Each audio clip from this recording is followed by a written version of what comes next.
Well, hello, folks out there in YouTube land. Got a big show lined up for you. Let's get right on into this one. All right, Auburn is swinging for the fences. I thought they were going with Hugh Freeze after the whole Lane Kiffin drama. And for some reason, whenever Lane Kiffin's involved, there's always drama. As the world turns. Brought to you today by Gentle Joy. That's just how he rolls. He knows no other way. But the three folks they're talking about now is Hugh Freeze. Dabo, he's back in the picture a little bit. Sounds like they're trying to swing for the fences for him. And also James Franklin at Penn State. And this is from the Auburn Daily Fan Nation. It says, with Lane Kiffin off the board, things have opened back up for Auburn. It said, we know that they didn't land Lane Kiffin. That really surprised the crap out of me. You know, Lane kind of ruined the end of his season by not ending that speculation, signing that contract much earlier, because he even had to have a players-only meeting and sit down with them and say, you know, I haven't signed or whatever. He should have just said, I'm not going to. I'm going to sign for Ole Miss, and that's the end of it, so they could have gone out there and known they had their coach. But he was playing both ends of it, and that's not good for a team's mindset. It just isn't. If they think the coach is quitting on them, they're going to quit on him, and that happened for Hugh Freeze as well. So you've had three teams that have had their seasons ruined: Auburn, Ole Miss, and Liberty. So this coaching search has been a debacle. I mean, it's kind of working that way. And that happens sometimes. That happened to UT, if you'll remember. That's how we wound up with Jeremy Pruitt. And you're sitting there going, how could we have hired Jeremy Pruitt? If you heard him speak, he sounds like he had to be terrible in the interview. Well, he was our last resort. You know, he was a good defensive coordinator, and Fulmer was just trying to pull the iron out of the fire, and it just didn't work out at all. That just blew up terribly. And hopefully that won't happen to Auburn. I've got a lot of Auburn friends, and I tell you, they surprised me on the Hugh Freeze thing, because I've been talking to them, and I think they would have been okay with the Lane Kiffin thing, but I think the Hugh Freeze thing upset them a little bit. They didn't care for it. And here, this article talks about it. It says, Hugh Freeze was the first name out of the bin after Kiffin rejected the job.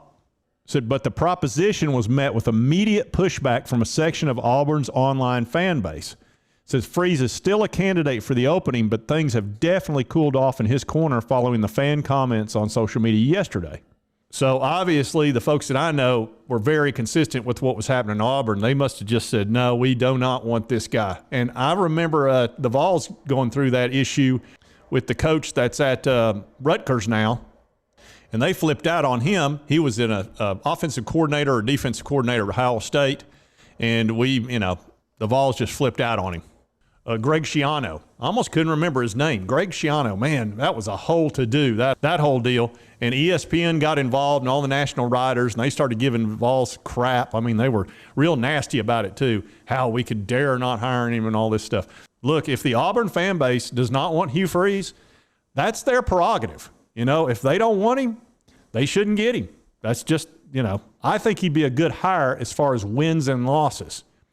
But if your fan base does not want a coach, that's a bad, bad path to go down, because they're going to be against him from day one, and that makes it very difficult. And it says they were about to make an offer to Liberty's Hugh Freeze to become Auburn's next coach. And, of course, he was upset. He said, for that to come out, I haven't been offered a job, but it was certainly hard to refute that report, Freeze said, following Liberty's loss to New Mexico State.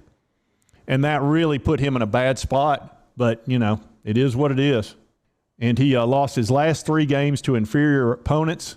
The hype around Freeze as a second option has died down. You know why he lost those 3 games? Because his team thought he was leaving Liberty and going to another team, whether it was Ole Miss or Auburn or whoever. Once your coach is named as a possible replacement and he doesn't refute it, your team's going to really be in a bad headspace. Look at Ole Miss. They were 8-1, lost the last 3 games when everything started blowing up about Lane Kiffin. And what did Lane Kiffin do? I'm happy here. I don't need to sign any extension. That doesn't change anything. Hey, you know what you should have said? Hey, I'm signing my extension. I'm staying at Ole Miss. That way your players know for an entire month you're not going anywhere. You're not quitting on them. Hugh Freeze obviously wants to go to a bigger school. I can kind of understand that, and he doesn't want to be a liar. And I think that was the same thing with Kiffin. He was like, you know, worst case scenario, I say I'm staying and then I don't. Then everybody calls me a lying piece of crap forever. So obviously Lane was very serious about this job at Auburn, and Hugh Freeze is too. But, you know, if the fan base is turning on you, that's not good. Now, the other big name that's out there is Dabo Swinney of Clemson. And there's been big rumors about him, and they were confirmed that Dabo Swinney is a target on this list. And it said rumors about Swinney's representatives having conversations with Auburn. They circulated a couple of weeks ago, and I covered that. And it says those rumors have now been brought to light. Whether or not Swinney is genuinely interested in the job is yet to be seen. He may just be trying to get a big pay raise. It said Auburn would be taking a massive swing if this hire were to occur. So there's not enough here yet for us to really take a dive into this as a serious possibility. I'll also note that if Cohen were to poach from Clemson, likely no announcement would be made until following the ACC championship game. And then there's also the talk about James Franklin. He's been rumored to be one of Cohen's big mystery candidate, and his name's been what they call out of the bag for so long now, it's hard to imagine he's the biggest fish the Tigers are pursuing. That's a pretty big fish, though. James Franklin is a quality coach at a big-name school. Says, however, just because he isn't the biggest name on the list does not mean he wouldn't be a solid hire. Cadillac Williams, you know, I guess they could go down that route if they wanted to. Brian Johnson of the Philadelphia Eagles has not had a head coaching role. He was credited by Dan Mulligan's best recruiter, et cetera. I don't see that happening. So this could wind up being a very long, drawn-out process. And in this world, you can't have that. Early signing period comes up before you know it. So, boy, I tell you what, I don't know. I've been in this situation. The Vols have been in this situation, and it's not a good one to be in. So I don't know, man. I'm telling you, I'm a little – I guess I shouldn't be surprised by the Hugh Freeze thing. You know, my Auburn friends told me that, you know, they weren't fired up about that, and I just thought, well, it's just those, you know, few people. No, it's a lot. So I don't know. This whole Lane Kiffin not happening, and I'm glad that Lane stayed with Ole Miss. That's not fair to Ole Miss. This poaching coaches from within a conference sucks, okay? It sucks. That's right, it sucks. And it's not right, and it's not fair to Ole Miss, and I'm glad he stayed. Now, that's not – look, he's still a flight risk. This guy is a constant flight risk, but Auburn going to Ole Miss and taking their head coach again the second time, that would just – that's no bueno. That's not playing fair there at all. But, you know, football and life is not fair. Anyway, so I'm going to keep track of this. This is very interesting because the Auburn job is a very good job. You're going to make a lot of money. The recruiting base is there. Yes, you got to play Alabama. Yes, you got to play Georgia. But you know what? You're going to have tons of money.